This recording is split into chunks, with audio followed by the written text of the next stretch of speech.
Kia ora koutou, no mai, haere mai. Welcome to lesson 15 for introductory physics. In the previous lesson, we talked about energy. We met the concepts of energy with work, gravitational potential energy, and kinetic energy. In this lesson, we're going to continue that. We're going to talk about the conservation of energy. So conservation is just the idea that something remains constant.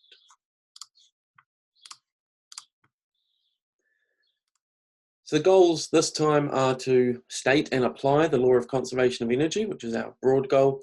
Within that, we're going to talk about elastic potential energy, which is a new kind of potential energy, but follows the same rules as we saw with gravitational potential energy. We're going to define conservative and non-conservative forces, and we're going to talk a little bit about how to approach physics problems involving energy changes in general.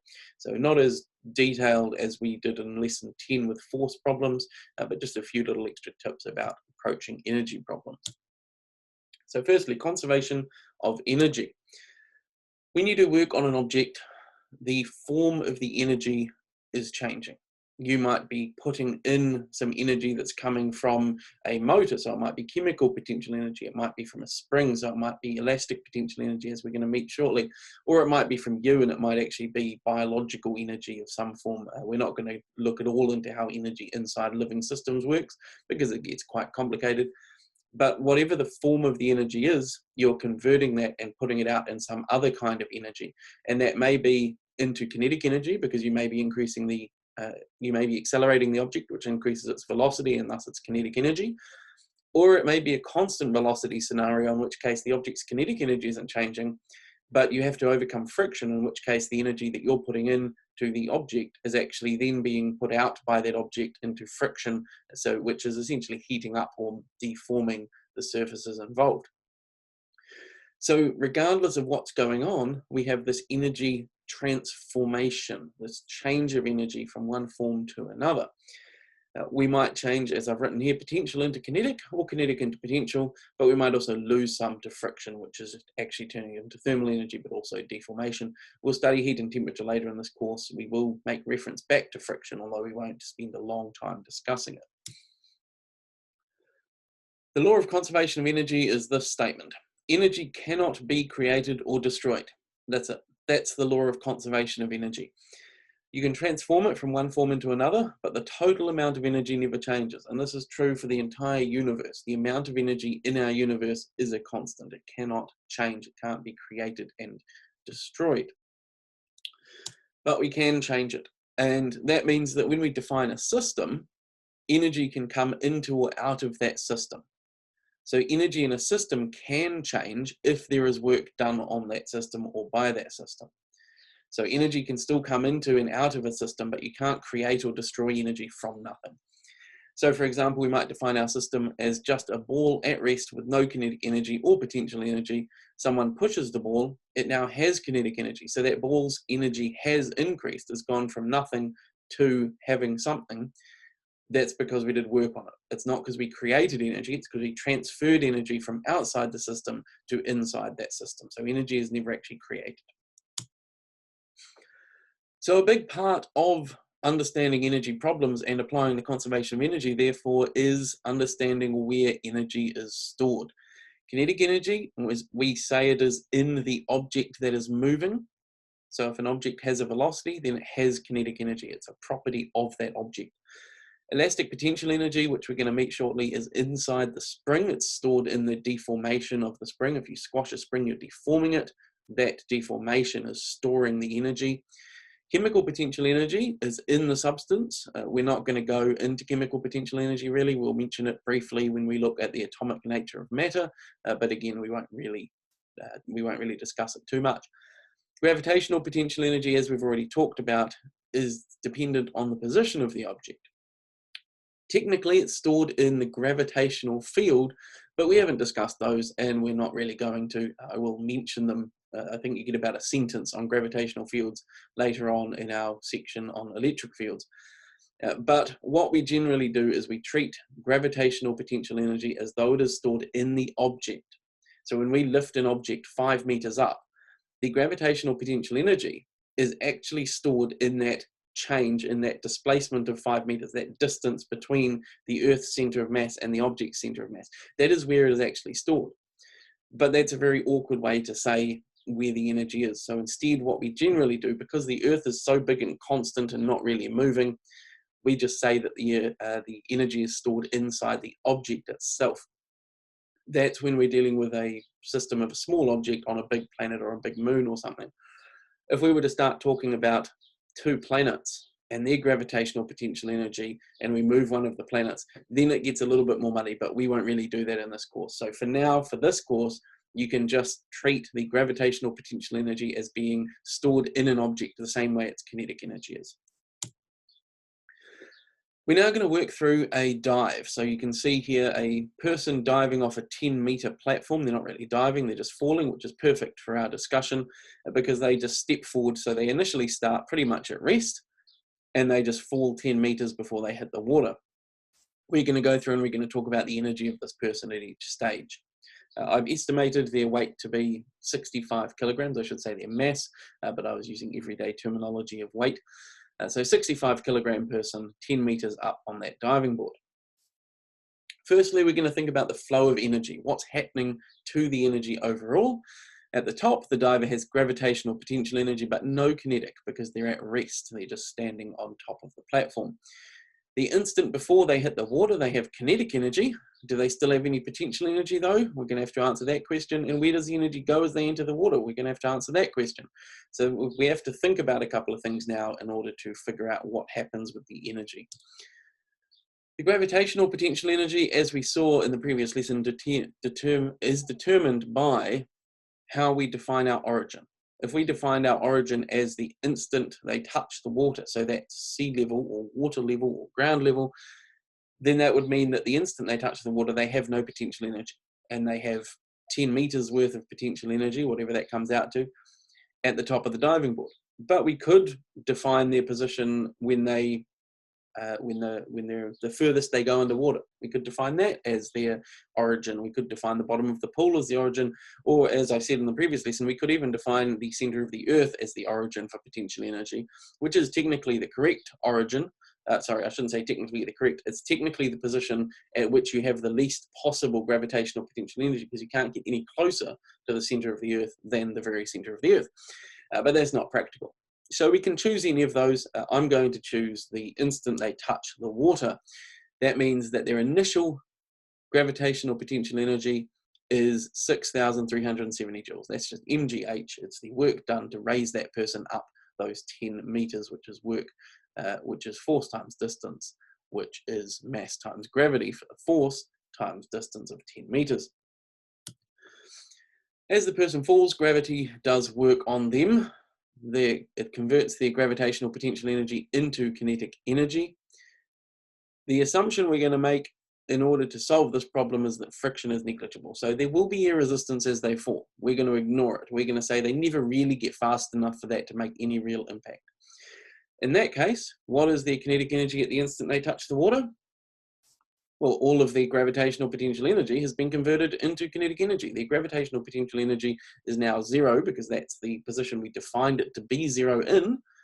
So that means that full 6,370 joules is now kinetic energy. So that is their kinetic energy at the instant they touch the water, so just before they splash. Because kinetic energy is just a half mv squared, then we can figure out their velocity.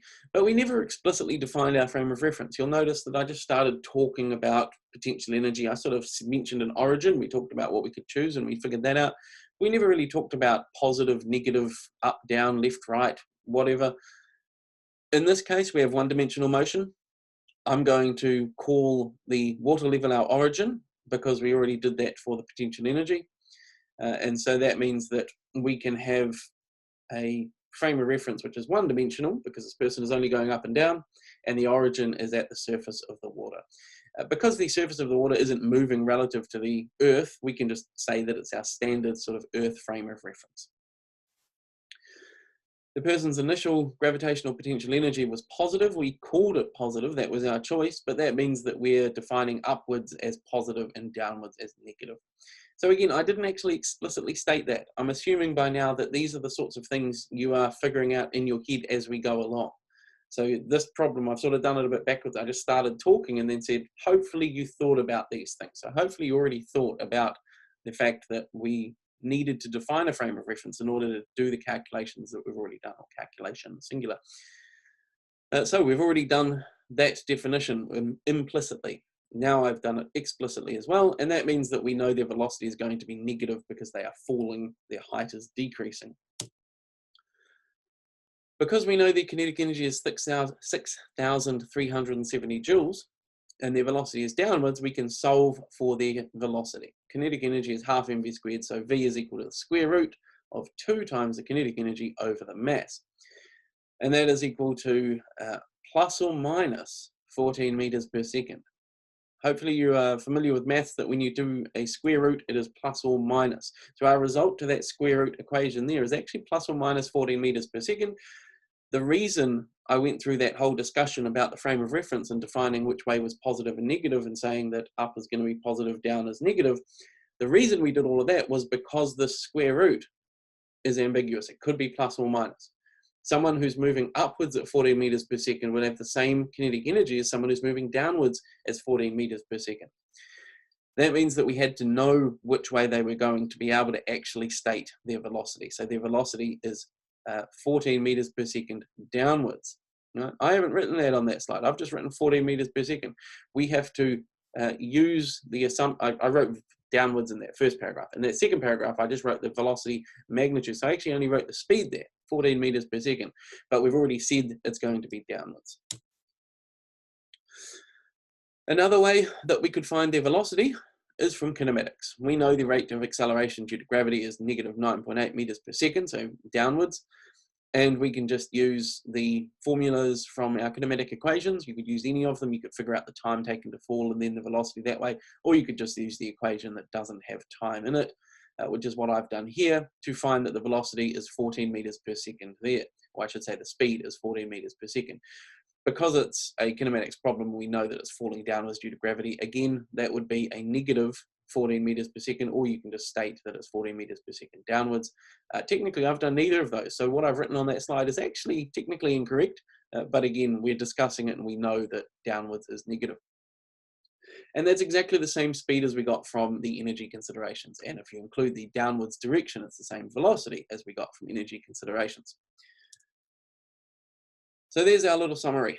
Our initial gravitational potential energy was 6,370 joules, and our initial kinetic energy was 0 joules.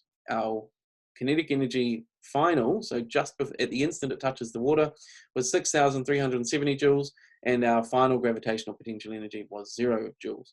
Thus, the final velocity was 14 meters per second downwards, which again, I've only written the speed there, so technically that's a mistake on my part. One thing that I did ask early on in this example, and I haven't actually answered on the slide, is where does the energy go once they hit the water? And that's something that I want you to think about. But as a hint, watch that GIF. You can see what the water does in response to that person hitting the water. So it should hopefully be fairly obvious where that energy goes. Why do we use energy considerations? There was a lot of slides and a lot of discussion from me in order to get that final velocity of 14 meters per second downwards, whereas the kinematics I did in a single slide. Part of that was because it's the first time I'm using these energy considerations to explain something, so I took a bit longer. If you remember back to when we did kinematics, it took me a lot longer to introduce and explain all of that to get to that final point. So there'll certainly be, once you're used to these sorts of energy calculations, there'll certainly be a very quick calculation involved rather than that long-winded discussion that I just gave you. However, energy considerations are more versatile. The energy considerations can apply to scenarios that kinematics are just no good for. You might not have constant acceleration, you might have friction, you might have inefficiencies, you might have all sorts of complications that make kinematics just completely nonsensical as an approach for a problem, while energy considerations are still useful and still work. So generally, energy approaches are more versatile, and that's why we'll stick with them whenever we can. An example is that you might have a roller coaster. they are designed to be low friction. That means that regardless of what route they take, their kinetic energy at the lowest point will be equal to their potential energy at the highest point relative to that lowest point if they started at rest at the top of the highest point. So obviously there's a few assumptions in there, but the idea is that the kinematics of the scenario would be very complicated. You'd have to figure out the exact path that the roller coaster takes, and it's not a direct path. It's not straight line. It's now two-dimensional, but it might not be parabolic. They might make parabolic tracks. They might make part of the curve parabolic, but they might also make other bits that are not. They might have some straight bits with some parabolic bits with some circular bits with all sorts of different shapes. And then you have to try and define that motion in a nice mathematical frame of reference, and it becomes messy. And it's just kinematics aren't going to work, basically. Whereas with energy considerations, we know that the amount of gravitational potential energy the roller coaster gains as it falls from height 1 to height 2 is going to be equal to the amount of kinetic energy that it gains. Sorry, did I say gains for potential? Regardless, you understand what I mean. The amount of gravitational potential energy it loses as it falls is the amount of kinetic energy that it gains. If there was some friction, then we could just say, all right, well, it's lost a small amount of that energy to friction. It ends up with most of that energy as kinetic energy. We can still make some really good approximations and calculations, even if we do have some friction. So energy considerations are very versatile, and they'll work in a lot of scenarios where we otherwise might not be able to solve the problems. This next part, we're going to basically talk about everything we've done so far with the energy, potential energy and stuff and work, and apply it to energy and springs. So apply it to springs. First of all, though, I just want to point out that force times distance could be graphed. You could say, here's a graph of the force that we're applying to this object as it travels across some distance. Normally, in our work questions so far, we've said that the force is constant, and that would just be a straight line graph like this. It doesn't actually matter what the distance is. Excuse me, the force that you're applying is constant the whole way through. And that means that the work is just the area under the graph. Force times distance is just going to be this area, the shaded reddish area under that graph. So the work is the area under the force times distance graph. That's pretty straightforward. And that is true regardless of what the force does. The force doesn't have to be constant. We can figure out the area of that graph of force times distance, and that tells us the work for any applied force across a distance. For a spring, we know that force is equal to kx. Force equals kx. Since x is like our distance at the end of the spring has traveled, we're going to have a straight line where the slope is equal to k. And that means that we can figure out the area under that graph based on Hooke's law, based on F equals kx. And since we know that if it travels across, so the graph moves across some distance x, then the slope will go up by some amount kx, F equals kx. So if this is our final x position, then this height here will be kx. And that means that the area under the graph will be a half of x, the horizontal side, a horizontal length, times kx, the vertical height. So we have the work done is equal to a half k times x, or kx squared. And that is the work done to compress a spring. It's exactly the same to stretch a spring as well. Springs are symmetrical, so it's the same. The work that you do on the spring is stored inside the spring as elastic potential energy. So it's another kind of potential energy, just like gravitational potential energy. If you compress the spring, then attach an object to it and then release it, the spring will expend its elastic potential energy in doing work on the object, or force the object to move. So it will do work, turns that potential energy into kinetic energy of the object. As I already mentioned, springs are symmetrical, so the work done to compress a spring some distance x is the same as it is to expand or stretch the spring by that same amount. Elastic potential energy for a spring is always measured relative to its unstretched length. We talked about the idea of choosing a position for our gravitational potential energy origin, and while you are technically free to do that for a spring, it literally makes no sense to choose any position other than the spring's natural length. If you choose its natural length and then talk about how much you've squished it or stretched it, that is the distance that makes sense. And when it's unstretched, when it's got no forces applied to it at all, its natural length, that's when it has no elastic potential energy. And that makes perfect sense because that's true. When you're not squashing it, there is no energy stored in the spring. So even though you technically could choose a different origin, always choose the unstretched length as its origin. When you have a spring and you compress it, you're giving it some elastic potential energy. If you let it go, you'll actually see it oscillate. It will bounce back and forth around its unstretched position. It won't just return straight to its unstretched position. And this is because the force that it exerts to decompress itself, to move the mass that's on the end of it, or even just the mass of the spring itself, the force it exerts to move it back towards that equilibrium position, that unstretched position, is going to turn into kinetic energy. That means that when it reaches its equilibrium position, its unstretched length, it has kinetic energy. And it can't just stop, because now it's not stretched, so it's not exerting a force on the mass.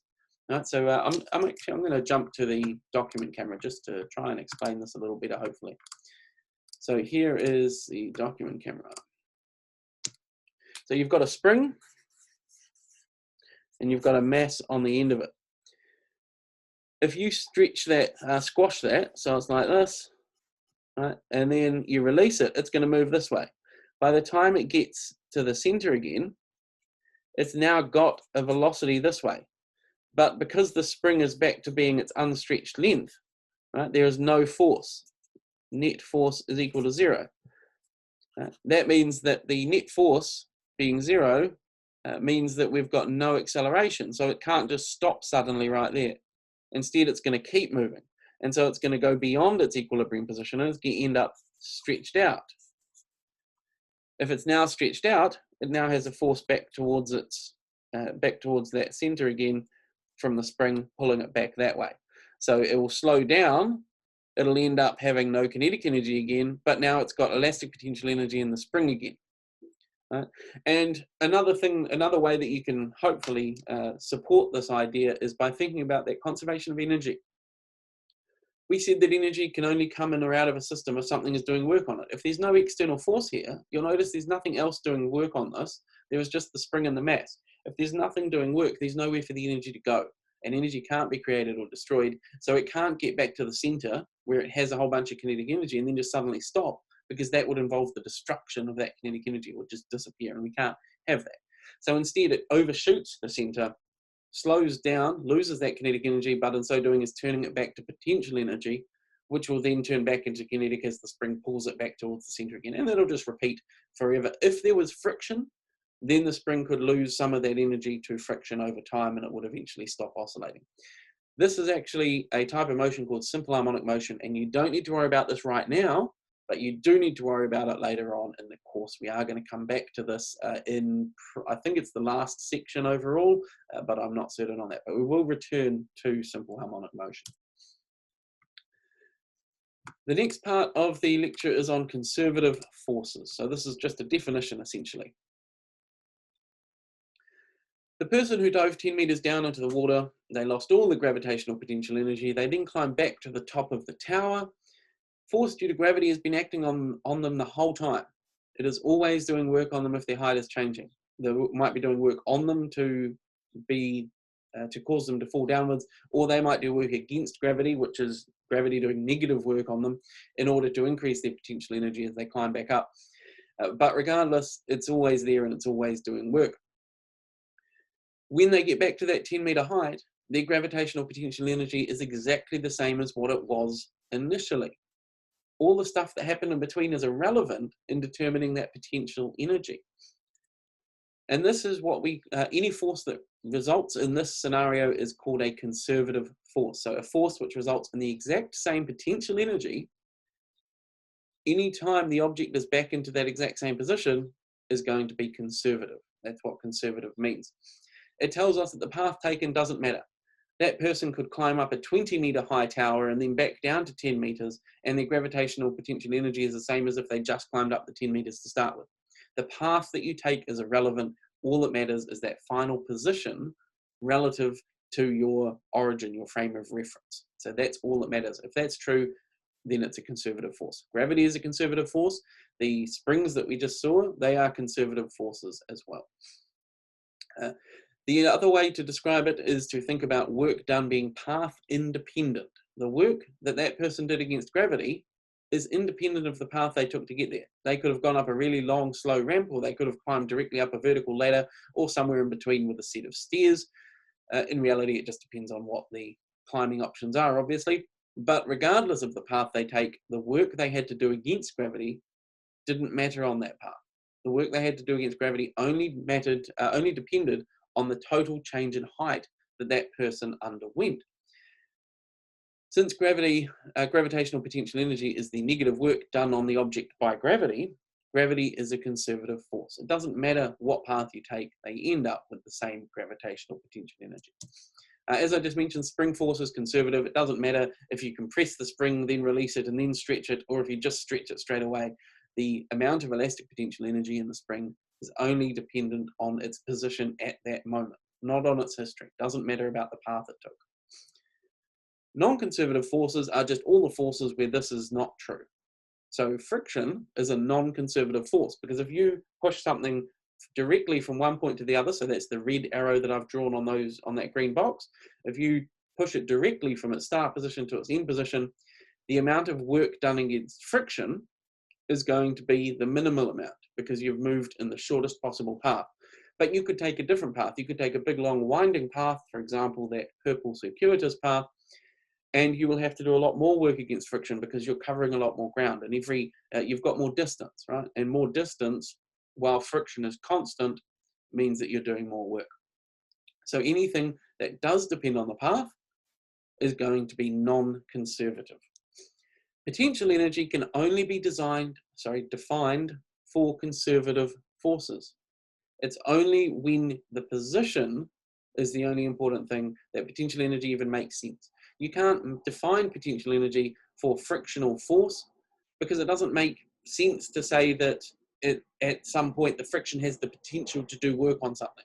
Friction is a result of motion. There's never any potential stored up in that friction. And the last part of this lecture, as I promised, was a quick discussion on approaching energy problems. So how do we deal with energy problems? There's no one method. That's still true. That's still true. What you need to do is work through the scenario just like we did for forces. Visualize it, define your system, define your frame of reference. You need to still keep doing that. You might find at this point in the course that you're actually ready to start not writing every single part of that frame of reference or system down, that you might be at a point where you can start just doing that in your head, as a lot of physicists do, and start just writing down equations and solving problems. Still a great idea to draw free body diagrams if there are forces involved, or just a quick sketch of overall what's going. But by all means, if you still aren't 100% confident, still just keep writing out that frame of reference. Write out, is it 1D motion, 2D motion, which way is each direction pointing, which way is positive, which way is negative, what's in your system, what's not in your system. Define all of that explicitly if you want to, but you will get in the hang of it, and you may find that you can start doing it implicitly. From that, you can define all the different forces. So go through all the different possible forces. It's their friction forces, their normal forces, their weight forces, their spring forces, their push force, all the different forces. What forces are there? Which way are they pointing? What interactions are going on? What force pairs are there? Which force pairs are completely internal to the system versus one in and one out of the system? And those are the ones that are going to matter because they're external forces. So go through all of that process. That's still all there. The new part is to figure out the flow of energy. So think about the energy as we did with the diver. It starts with gravitational potential energy that turns into kinetic energy as the diver falls, as they gain velocity, gain speed. Their kinetic energy is increasing to the point where they reach that origin where we defined gravitational potential energy to be nothing. So now they've got no gravitational potential energy, but they have all kinetic energy. So they've still got the same total amount of energy, but it's changed from one type to another. Then as they enter the water, although that wasn't part of our actual scenario before, we were just talking about the fall, as they enter the water, you can then think about where that energy goes after that. So what your scenario is will determine how far you need to cover. So if you are including them hitting the water and splashing and coming to rest under the water, then you would need to think about all of the other factors of where the energy goes after they hit the water as well. So same thing as we've seen, we have to define the frame of reference, same tools. We have to think about the outside forces, net external force. Net external force means there's work being done, and that means the energy can change. If there's no net external force, then the energy can't change. And then you need to think about the flow of energy. If there is work done on the system, the overall energy is going to increase. If there is work done by the system, the overall energy will decrease. If there is no work done on or by the system, the energy within the system will remain constant, conservation of energy. One useful thing that is not technically defined, but I just find to be a useful tool, is to think about energy snapshots. So to actually sketch your scenario at different stages throughout its motion and draw the energy just like a little bar graph, or some however you want to do it. You might want to do it as a pie chart. You might just sort of identify which one's got the most and just use it as a way to think about it. You can see here I've drawn it as a bar of energy, and I split the bar up into the different types. So in that first stage, here I'm dropping a bowling ball onto a spring. So in that first step, it's at its highest position, it's being dropped from rest, and it's all gravitational potential energy. There's no kinetic energy, the spring is unstretched, so there's no elastic potential energy. In the second stage, it's part way down, it's fallen part of the way, so part of its gravitational potential energy has been turned into kinetic energy. So you can see that that bar of energy is still the same total size, because it's still the same total amount of energy, but we now have only part gravitational potential and part is now kinetic. As the ball hits the top of the spring, it still has a little bit of kinetic energy, a little bit of potential energy, because it is going to keep going down a bit further. And I've defined the origin to be the lowest possible position of the ball, which is that fourth stage. So in this third stage, it's still got a little bit of gravitational potential energy, but it is now mostly kinetic energy. So it's mostly kinetic energy. And then in the last stage, that fourth stage, the spring has been compressed, the ball has come to rest, and we now have the ball at rest at its lowest possible position, so it has no kinetic and no gravitational potential energy. It is all elastic potential energy stored within the spring. So by drawing those little diagrams, which I call energy snapshots, but there's no technical definition for them, that can help you visualize where the energy is going throughout the scenario. One little question there, I actually just remember that I wrote, what's our system in this example? What is our system here? Have a think about that. I've drawn the energy as being gravitational, then kinetic, and then elastic potential. So that means that all of those types of energy must be within our system. Otherwise, I wouldn't have them in my energy snapshot. I would say that the energy has left the system if one of those things was not in our system. We said that gravitational and kinetic energy are properties of the object. So that means the bowling ball must be part of our system for me to be considering that energy. The elastic potential energy is stored in the spring. So that means the spring must actually be part of my system here. So my system here is the ball and the spring. If the spring was not part of my system, then that last stage, that fourth stage where I've drawn it all as elastic potential energy, would just have no energy instead, because that bowling ball, if that bowling ball was the whole system, it would have no energy right there. Right? So you've got to think about what is your system and what are you actually defining the energy for. As I said, the previous system, previous scenario, the system was the ball and the spring, so the energy overall did not change. The amount of energy, that bar that I drew, was the same size every time. If the system was gaining energy or losing energy over time, that size of that energy bar would increase or decrease. That's the end of this lesson. So this was, as I said, on the conservation of energy. We will talk more about conservation of energy. We'll also look at momentum in a couple of lessons' time.